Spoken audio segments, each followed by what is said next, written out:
There has been a drug abuse pandemic in marketing for years. Across countries and product categories, there has been an increase in the frequency of promotions and other sales activation. This data from the analytics partners ROI Genome report shows that promotions have consistently been dropping in return on investment after 2010, while the efficiency of advertising continued to increase. These charts from that same report show the promotion trends for two different brands. One brand kept increasing its promotions, leading to lower and lower ROIs, and the other brand lowered its spend on promotions and benefited from higher ROIs on its promotions. This is in line with the Media in Focus report from the IPA.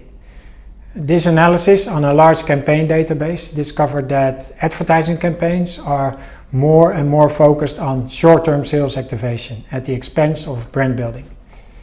As a result, the sales effectiveness of brands has dropped, and they are also less effective in strengthening brand health. Similar to hard drugs, promotions provide a short-term buzz that is destructive in the long run. Let's see how this dynamic works. Take a brand that has never done any promotions and decides to do its first sales promotion.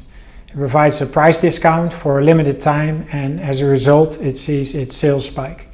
It does not see its sales drop right after the promotion, which is a great result, so it decides to do another promotion and then another one. And this seemingly innocent boost of short-term sales has a few side effects that initially tend to go unnoticed. Firstly, consumers start to anticipate promotions and wait until the next promotion to benefit from the price discount. And this lowers the baseline sales in regular price periods and shifts sales towards the promotion period, increasing the sales uplift multiplier and thereby making the promotion seem even more successful. And then competitors feel the pressure to start doing promotions also. In periods that they offer a deep price cut, the sales of our brand drop. And thirdly, the perceived value of our brand also decreases, because price serves as a signal of quality to consumers. And if you very regularly promote your brand, consumers start to perceive your regular price as expensive and become reluctant to pay it. One of the reasons that marketers have for doing sales promotions is to generate trial usage, in the hope that these trial consumers become loyal brand users in the end. And the cost of running a promotion can then be seen as the cost of acquiring regular users. Although this sounds very logical and reasonable, analysis on household panel data has debunked this theory. And it turns out that promotions hardly attract first-time buyers and also hardly increase the usage frequency of your existing users in the long term. Let's look at what the academic research says on the long-term effects of promotions. A sales data study by marketing professor Koen Pauwels concludes the tests reveal that permanent effects of price promotions are virtually absent. Another cross-category study on household panel data concludes that the increasing frequency of promotions has led consumers to wait for good promotions, which is harmful for category profitability. And the same marketing professor, Carl Mela, concludes in another academic study that consumers become more price and promotion sensitive over time because of reduced advertising and increased promotions. Yet another study by Stanford professor James Latin concludes that promotional activity alters consumers' price perceptions. And the godfather of marketing science, Andrew Ehrenberg, found that the true value of price promotions is virtually negligible. Let's go back to the brand that I was discussing.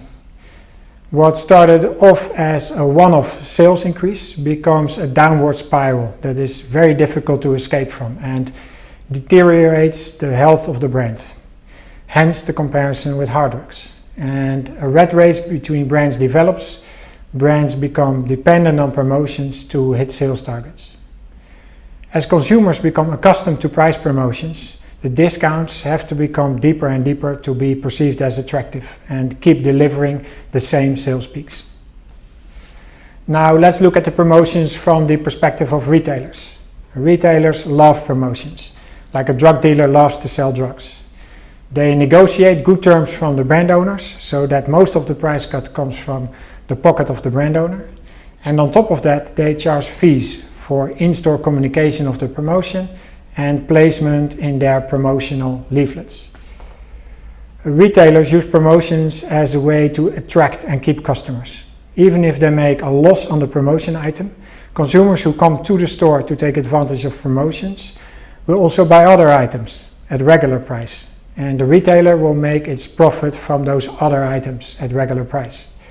So offering attractive promotions goes at the expense of the perceived value of the promoted brands, but are great for the price perception of retailer, because everybody loves to buy high quality brands at low prices. Retailers especially love to do big promotions on products that can be bought and stored in bulk by consumers, and they make up a relatively large part of consumer spending. Because these are the type of promotions that enable consumers to save the most money and therefore drive customers to the stores. For example, diapers are a high expenditure for a family with a baby, and young families will happily switch stores to take advantage of a diaper promotion, as it can save them a lot of money to stock up. And the diaper manufacturer loses margins on these promotions. But the family also buys other products at the regular price during the shopping trip, so the retailer makes money anyway. Once brands have fallen into the promotion trap, it's very hard to get out of, because retailers have a promotion planning and reserve spots for particular product categories that they offer up to the brands in that category. And if your brand refuses the offer to do a promotion, there will always be a competitor who will take your place. So unless you have a very loyal customer base, which few brands do, these brands will steal sales from you. And sometimes a retailer even threatens to delist a brand if it does not want to do any promotions. In this case, doing loss-leading promotions is simply a cost of doing business for brands with weak consumer preference. What we have here is a classic prisoner dilemma. In many product categories, all brands would be better off if there were no or few promotions and consumers would pay regular prices. All brands would make a healthy margin on their sales. But brands are legally not allowed to make these kinds of agreements and possibly do not even trust each other to honor them anyway.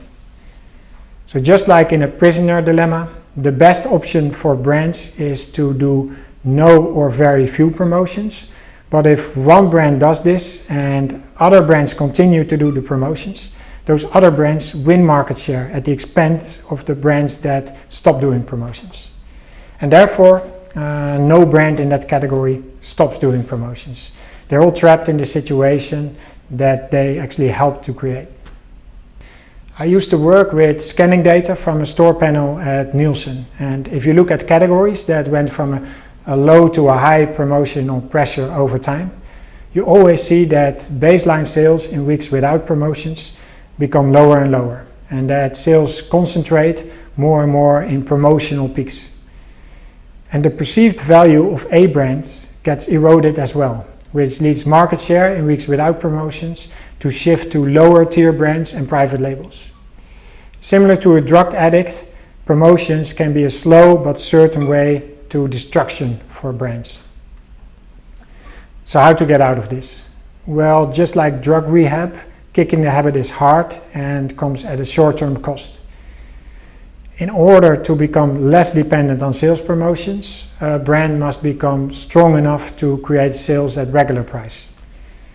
Building a strong brand that becomes a part of the repertoire of a large part of category consumers is a long-term game. It's like going to the gym. It does not pay off immediately, but gives results over time if you stick to your workout routine. Brands that have hit the bottom in brand health due to an addiction to promotions will have to accept a drop in short-term sales once they start kicking that habit. They need to follow a long-term health program to rebuild their baseline sales. And this health program replaces a short-term sales focus with a strong marketing strategy that needs to be well thought out and consistently executed over time. It's still okay or even desirable to do occasional promotions. Doing a promotion every now and then can actually help convert the brand strength into sales without harming the value perception of the brand. And sales data shows that brands with higher baseline levels achieve more incremental promotional sales. So a strong brand leads to more effective sales promotions, as long as it does not fall into the trap of doing them too frequently. And this chart by marketing expert and data analyst Les Binet shows how promotion peaks get higher as a brand becomes stronger.